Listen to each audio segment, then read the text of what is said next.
Hello everyone, I am Huazixing. In this video we are shooting the CFMOTO 675NK, a model that has been frequently asked about recently. The NK series is actually a more competitive product line compared to the S2 series. On one hand, the competition in the sport bike segment is very fierce and intense, while the domestic street bike market is quite quiet. Secondly, NK's own products like the 800NK and 450NK are strong contenders in their respective categories in terms of powertrain tuning and consistent design language. When the keywords three-cylinder engine and street bike collide, we immediately think of those world-renowned star products. So is the birth of the 675NK another attempt by CFMOTO, our domestic brand, to challenge this segment, or just another form of self-indulgent internet hype? Today's video will clearly analyze its product strengths for everyone. Once again, we thank Hangzhou Yuxin Motorcycles, the CFMOTO Hangzhou flagship store, for providing the test bike. The bike is already in the store, and if you are interested, you are welcome to come for a test ride. I will put the address here. This video is also exclusively sponsored by our old friend Zhuosheng Mary Engine Oil. Zhuosheng Mary's Pursuit Wind and Freedom Oils. Actually, Teacher Daisy has been developing version 2 recently, which offers better applicability. However, I think the 675NK is more compatible with the first version one if you like passionate riding and high revving. Next, let's see how the product strength of this bike specifically performs. First, let's show the riding posture of the 675NK.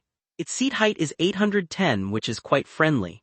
This is also the most important consideration aside from price when hesitating between the S2 and NK series, because it doesn't ride as aggressively or emphasize extreme performance. Let me get on and give you a reference. Okay, let's straighten the bike first. I am 170 cm tall, weighing 75 kg. Sitting on the bike, I can almost press it down a little bit.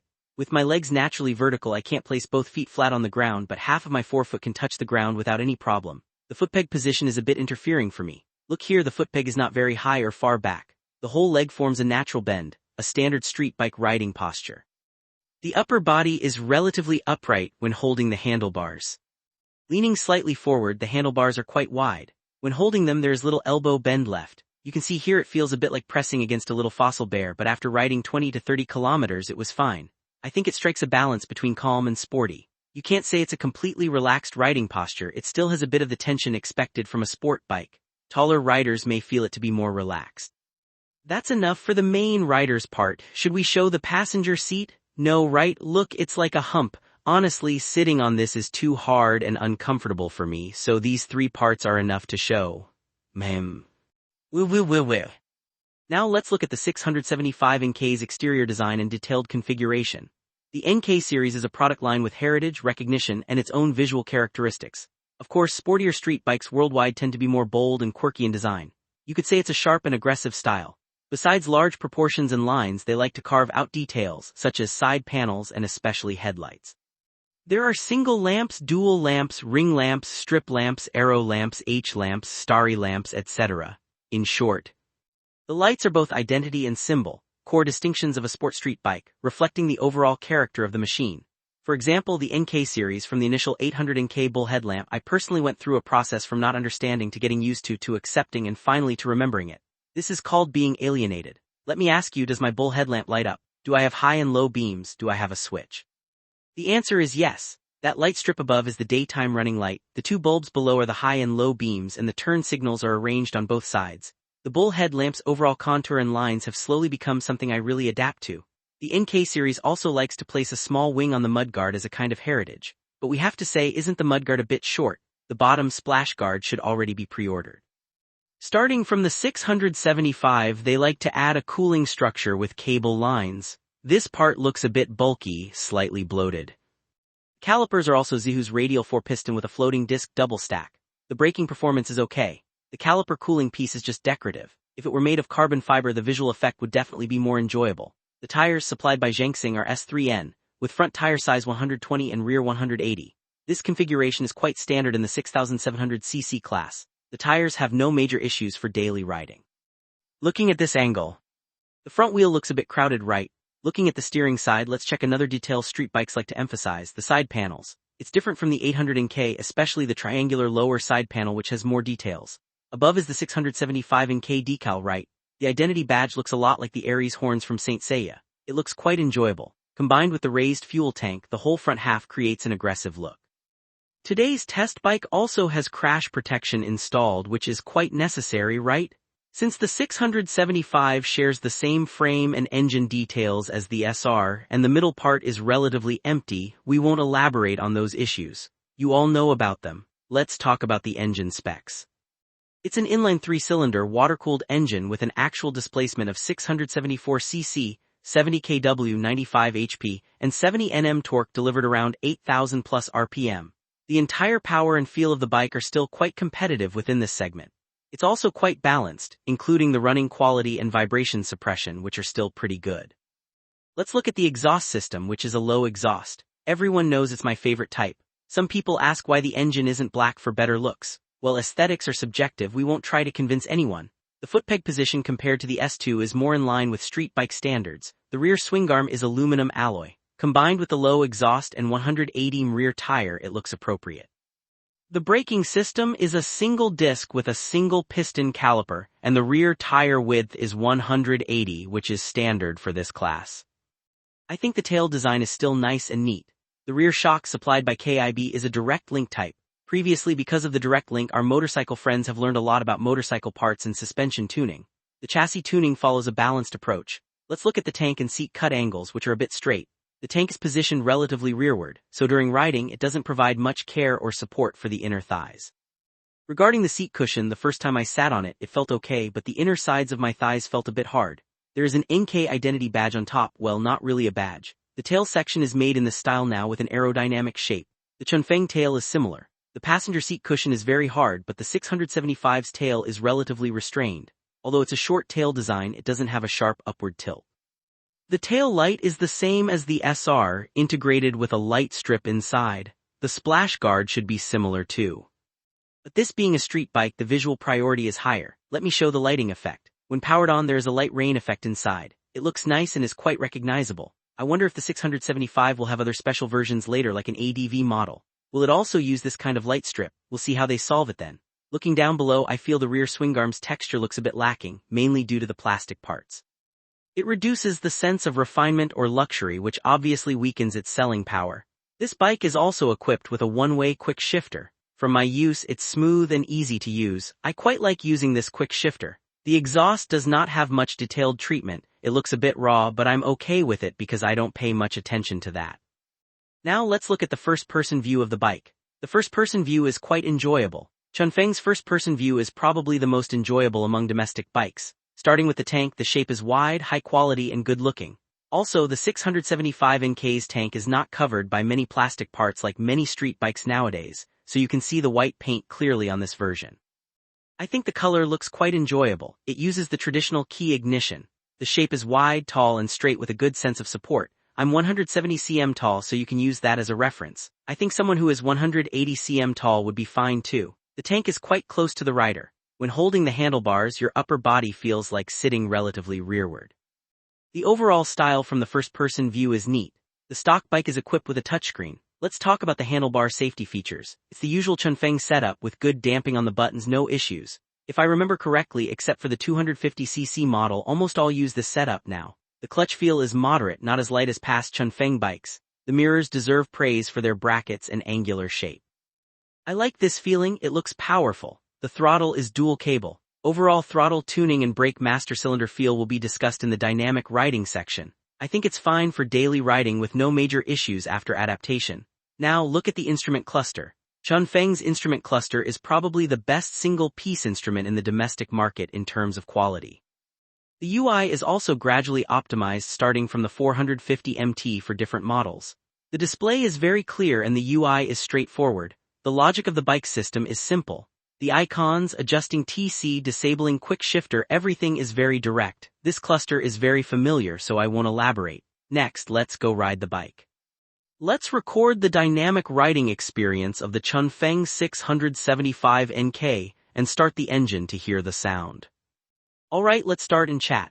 Actually, I'm quite familiar with the 675 series engine platform. Not only the 675S, but I'm also familiar with its competitors like the 703, 660, and the 600RS since I've done comparative tests on domestic sport bikes, right? If you are interested in those bikes, you can check my previous videos.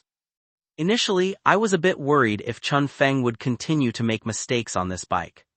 such as overconfident pricing or mysterious marketing moves. But on launch day, seeing the 35,000 yuan price, honestly it's acceptable, really acceptable.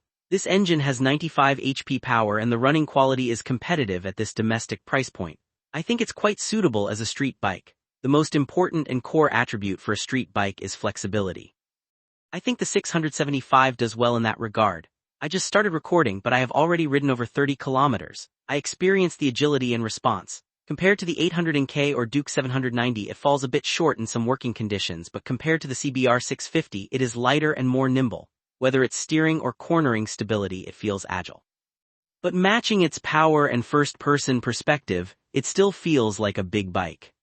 We are still in this parking lot where there are few people. I just did a few laps and I think this bike is very responsive and obedient. Basically, you just glance with your eyes and your body doesn't need much input. The bike will follow your commands immediately. It's quite easy to handle. However, this bike is still quite aggressive and I don't recommend it for beginners. Alright, let's try the brakes and throttle tuning on a straight line. I think this is what many people care about. We are now in first gear testing the throttle. The initial pull feels quite strong, especially between 3000 and 4000 RPM. It's quite abrupt. If you're riding in traffic at this speed range, you might need to use some slip clutch. But once the revs rise, the power delivery becomes more linear. Around 3,400 RPM, there's an abrupt pull, and if you open the throttle wider, it should have enough power to do a wheelie. Let's shift to second gear and feel it. Second gear is much smoother. Within Chunfeng's system or current domestic bikes, I think the throttle tuning is good, though there is still room for improvement. The improvement would be to smooth out that abrupt part when combining the throttle. Overall, it's still quite responsive. Now let's test the engine's low-rev, low-speed riding state. I'll try idling around 1400 to 000 RPM. It's okay, but a bit jerky. Shifting to second gear, it gets jerkier but still rideable. Third gear is also okay. Let's do a U-turn with a steady throttle. It's still okay, basically. This engine's front section is more linear or soft depending on what you compare it with. Compared to the 800NK, it's like this. As long as you dare to open the throttle, no problem. The power response still feels like a big bike. Honestly, if you don't have the 800NK, this bike is still quite aggressive. This time I used 2 fingers and stepped on the rear brake, ABS activated, still conservative as usual. Let's brake again here. This time I used 1 finger, just now I used 2 fingers and felt it was okay. It's still fine. The front brake is a bit soft when lightly tapped, but after riding for a while I think the suspension is okay, a balanced solution. It's acceptable. For daily riding, the brakes have no major issues. It's not super sharp to suddenly pull you down, but it's usable and reliable. Overall, this bike makes a good impression, really good. Considering the 35,000 yuan price, you know what you could buy for that before.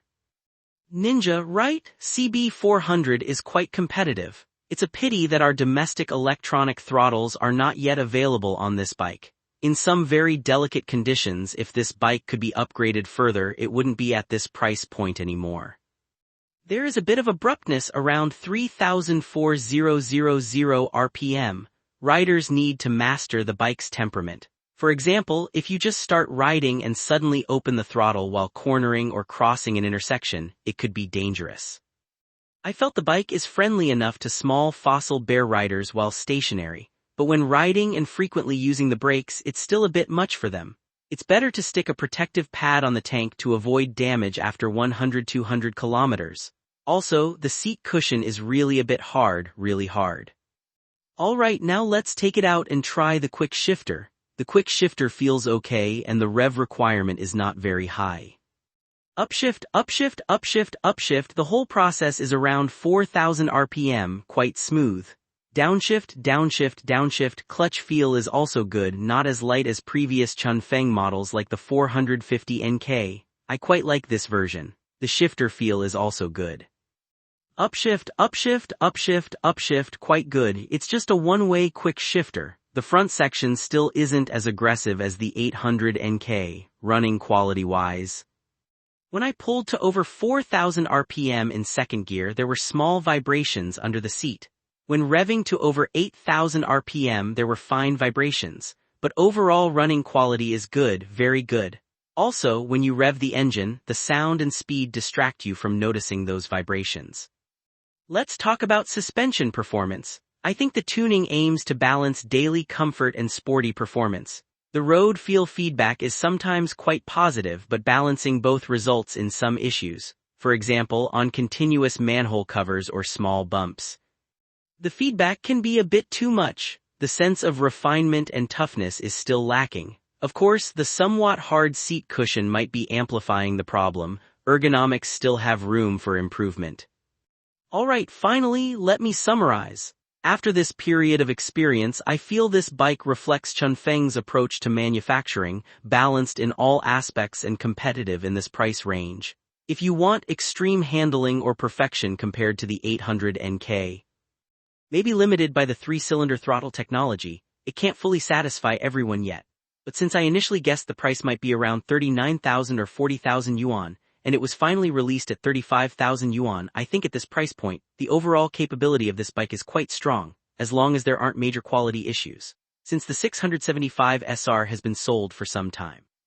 The engine and all parts should be reliable. It's also equipped with Tai Kai parts from launch. However, it's still not very suitable for beginners. It's quite aggressive with close to 100 HP power.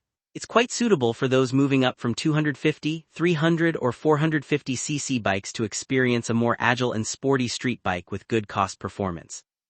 Based on my experience, if I were to buy this bike, the first thing I would do is replace the seat cushion and add some foam padding to the tank. Otherwise, it's great for big fossil bear riders but quite unfriendly to small fossil bear riders. Alright, that's it for this video.